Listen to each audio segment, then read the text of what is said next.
Bismillahirrahmanirrahim. Assalamualaikum warahmatullahi wabarakatuh.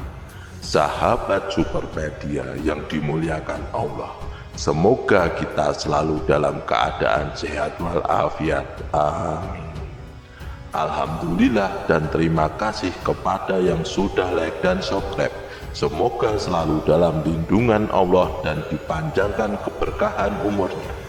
Di video kali ini kita akan menceritakan kisah yang menggetarkan hati dari perjalanan spiritual sekelompok ciwi-ciwi yang dikenal sebagai geng Mama Haji Sosialita.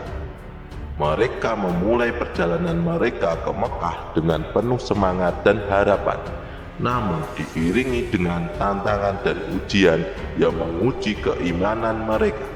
Cerita ini tidak hanya memaparkan keindahan ibadah haji, tetapi juga mengungkapkan perjalanan berharga tentang kesadaran diri dan kebesaran rahmat Allah Subhanahu wa Ta'ala. Sahabat Supermedia, mari bercerita tentang perjalanan yang mengubah hidup ini di antara cobaan dan karunia Allah Subhanahu wa Ta'ala yang tak terhingga. Sebelum menyimak cerita ini, sempatkanlah menulis sholawat kepada baginda Nabi Muhammad SAW di kolom komentar sebagai tanda penghormatan kita kepada beliau. Allah Subhanahu wa Ta'ala berfirman dalam surat Al-Ahzab ayat 56. Sesungguhnya Allah dan para malaikatnya bersolawat untuk Nabi. Wahai orang-orang yang beriman, bersolawatlah kamu untuk Nabi dan ucapkanlah salam dengan penuh penghormatan kepadanya.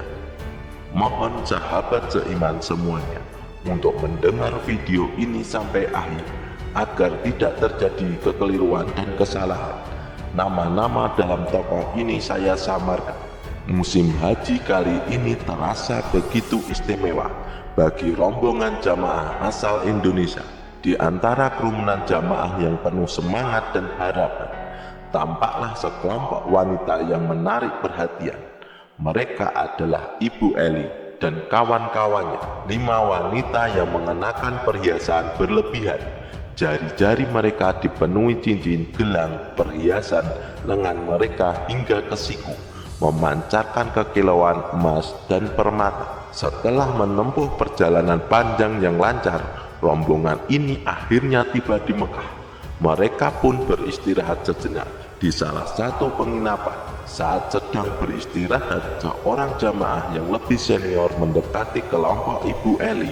Wajahnya penuh ketulusan dan kekhawatiran. Assalamualaikum ibu-ibu, maaf mengganggu. Boleh saya bicara sebentar?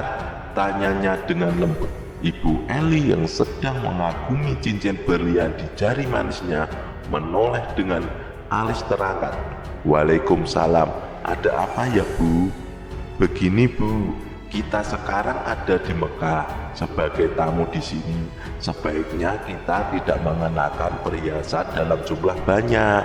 Selain tidak sopan, kita juga harus berhati-hati karena bisa menarik niat jahat orang lain, ujar dengan penuh perhatian. Saya mohon lebih baik perhiasannya dikurangi ya Bu, kata jamaah tersebut dengan nada penuh perhatian. Namun nasihat itu tidak disambut dengan baik. Ibu Eli mendengus memutar bola matanya. Ya Allah, banyak omong, bilang saja kamu iri kan? Balasnya dengan nada sinis. Kawan-kawannya ikut tersenyum kecil seolah setuju dengan pendapat Eli. Jamaah tersebut menghela napas panjang merasa prihatin. Ibu ini bukan masalah iri atau tidak. Kita harus berhati-hati dengan omongan kita, apalagi di tanah suci. Ucapan kita bisa menjadi doa, dan di sini doa langsung diijabah oleh Allah Subhanahu wa Ta'ala. Namun Ibu Eli dan kawan-kawannya hanya mengangkat bahu, mengabaikan nasihat itu. Mereka kemudian kembali melanjutkan obrolan ringan sambil memamerkan perhiasan masing-masing. Beberapa waktu berlalu dan setelah beristirahat cukup, mereka pun bersiap-siap melaksanakan serangkaian ibadah haji. Meski sudah mengenakan kain ikhram Ibu Eli dan gengnya tetap mengenakan perhiasan berlebihan, membuat mereka tampak mencolok di tengah lautan jamaah yang lain. Ketika rombongan haji dari Indonesia bersiap-siap memasuki Masjidil Haram untuk melaksanakan tawaf, kegembiraan dan antusiasme terpancar di wajah mereka. Ibu Eli dan teman-temannya termasuk Sinta dengan penuh semangat berjalan menuju pintu masuk. Namun saat Ibu Sinta menginjak kakinya di lantai Masjidil Haram, tiba-tiba tubuhnya terhuyung. Kakinya mendadak lemas dan dia hampir terjatuh. "Astagfirullah Sinta, kamu kenapa?" seru Eli dengan panik, memegang lengan Sinta untuk menahan agar tidak jatuh. Para jamaah lain yang melihat kejadian itu segera mengerumuni mereka. Seorang pemandu haji dari Indonesia yang kebetulan berada di dekat mereka segera datang untuk membantu. Tolong beri ruang, Ibu Sinta bisa dengar saya?" katanya sambil memeriksa kondisi Sinta yang tampak pucat dan tak berdaya. "Kenapa ini Pak? Kenapa kaki saya tiba-tiba lemas?" tanya Sinta dengan suara gemetar, matanya mulai berkaca-kaca. Pemandu haji tersebut menggelengkan kepala, mencoba tetap tenang. "Kita tidak tahu pasti Bu, bisa jadi ini hanya sementara. Kita harus segera membawa Ibu ke kursi roda." Dengan bantuan beberapa jamaah lain, Ibu Sinta dibawa ke kursi roda. Sambil menyiapkan kursi roda, pemandu haji tersebut menatap Sinta dengan penuh kekhawatiran dan ketulusan. "Bu Sinta, segeralah bertobat, sadarlah bahwa apa yang kalian lakukan ini bisa saja salah. Segeralah sholat tobat supaya kesalahan-kesalahan yang mungkin telah dilakukan diampuni oleh Allah Subhanahu wa Ta'ala," ujarnya dengan suara lembut namun tegas. Mendengar ucapan tersebut, Sinta tak mampu menahan air matanya. Dia merasa keinsafan mendalam-dalam hatinya.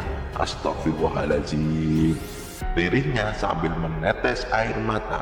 "Ya Allah, ampunilah hamba." Setelah beberapa saat yang penuh dengan keharuan, rombongan tersebut melanjutkan ibadah tawaf.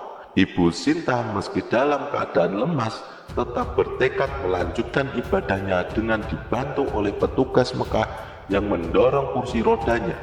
Dia terus berdoa dan memohon ampunan kepada Allah Subhanahu wa Ta'ala. Di sisi lain, Ibu Eli dan teman-temannya juga melanjutkan ibadah tawaf mengelilingi Ka'bah. Mereka mulai merenungkan kembali nasihat-nasihat yang telah mereka abaikan sebelumnya. Setelah selesai melaksanakan ibadah tawaf, rombongan dari geng Ibu Eli merasa lega dan penuh harap. Namun kelegaan mereka terganggu saat mereka menyadari bahwa salah satu anggota rombongannya, Ririn, tiba-tiba menghilang. Sebelumnya Ibu Ririn masih berada di antara mereka. Tetapi saat mereka mulai menjalankan tawaf, Ririn tidak terlihat di sekitarnya. "Loh, Ririn kemana ya?" tanya salah seorang dari mereka dengan panik. Mereka semua mulai mencari Ririn dengan teliti, melongok ke sekitar, melihat kanan kiri, atas bawah Masjidil Haram dan Ka'bah, tetapi tidak ada tanda-tanda Ririn. Kekhawatiran mulai menggelayut mereka karena tidak menemukan Ririn dimanapun. Seorang pemandu jamaah haji dari rombongan Indonesia segera mengumpulkan semua orang. "Kita harus berdoa agar Ririn segera ditemukan. Mari kita bersama-sama berdoa," ujarnya dengan suara penuh harap. Setelah berdoa dengan hikmat, mereka terus mencari keberadaan Ririn dan meminta bantuan petugas keamanan Mekah. Saat upaya pencarian terus berlanjut, tiba-tiba telepon masuk kepada petugas pemandu haji Indonesia. Telepon tersebut membawa kabar mengejutkan. Ririn berada di Mekah, Brunei Darussalam, di hotel rombongan dari negara Brunei Darussalam, ujar petugas dengan suara terkejut. Semua orang terkejut mendengar kabar itu. Bagaimana mungkin Ririn bisa berada begitu jauh dari tempat asalnya di rombongan Indonesia? Petugas Brunei bisa menghubungi petugas Indonesia karena Ibu Ririn masih mengenakan gelang khusus yang diberikan oleh pihak pengelola haji Indonesia. Gelang tersebut memiliki gambaran bendera Indonesia dan berkode yang menyimpan data identitas Ririn. Dengan bantuan gelang tersebut, akhirnya Ririn berhasil ditemukan dan dihubungi sehingga mereka bisa melanjutkan perjalanan ibadah mereka dengan lebih tenang dan penuh syukur. Saat semua rombongan haji bersiap-siap pulang ke Indonesia setelah menyelesaikan ibadah haji mereka, suasana haru campur bahagia terasa di antara mereka. Namun ada satu anggota rombongan Ibu Eli yang tidak bisa merasakan kebahagiaan itu. Setelah selesai menjalankan ibadah haji, tubuh Eli mulai merasa tidak enak, mengalami demam tinggi, batuk dan sesak napas. Kondisi Eli yang semakin memburuk membuat rombongan haji lainnya sangat prihatin. Mereka segera membawa Ibu Eli ke rumah sakit terdekat di Mekah. Setelah dilakukan pemeriksaan yang mendalam, dokter mendiagnosa bahwa Eli mengalami penyakit radang paru-paru yang cukup serius. Saat rombongan lainnya bersiap-siap untuk kembali ke tanah air, Eli harus tetap tinggal di rumah sakit untuk menjalani perawatan intensif. Namun saat hari kepulangan mereka tiba, Eli masih berbaring lemah di kamar ICU rumah sakit. Ia merasa sedih dan merindukan momen pulang bersama rombongan haji lainnya. Namun keadaan ini tidak menghalangi rasa bersyukur karena ia masih diberi kesempatan untuk sembuh. Akhirnya setelah beberapa waktu, keadaan Eli stabil dan ia bisa pulang ke Indonesia dengan bantuan medis yang memadai. Meskipun Eli harus pulang dengan kondisi yang belum sepenuhnya pulih, ia bersyukur atas kesembuhan yang Allah limpahkan. Alhamdulillah, segala ujian yang Eli dan rombongan haji lainnya alami di tanah suci menjadi pengingat betapa rapuhnya kehidupan dan betapa pentingnya menjaga hati dan perbuatan selama menjalankan ibadah haji. Kisah kali ini kami rangkum dari sumber media, jadi kebenarannya belum pasti. Nama-nama tokoh ini saya samarkan dan saya edit sedikit biar lebih menarik ceritanya. Mohon maaf apabila ada kekeliruan yang terdapat dalam kisah ini, karena maksud dari video kali ini adalah agar kita dapat mengambil hikmah atau pelajaran penting dan senantiasa terjaga dari mara bahaya dan kekufuran. Semoga kisah ini bermanfaat. Yang benar datangnya dari Allah Subhanahu wa Ta'ala. Kekurangan dan kesalahan datangnya dari saya pribadi sebagai manusia biasa. Sampai jumpa di kisah selanjutnya. Saya akhiri. Wassalamualaikum warahmatullahi wabarakatuh.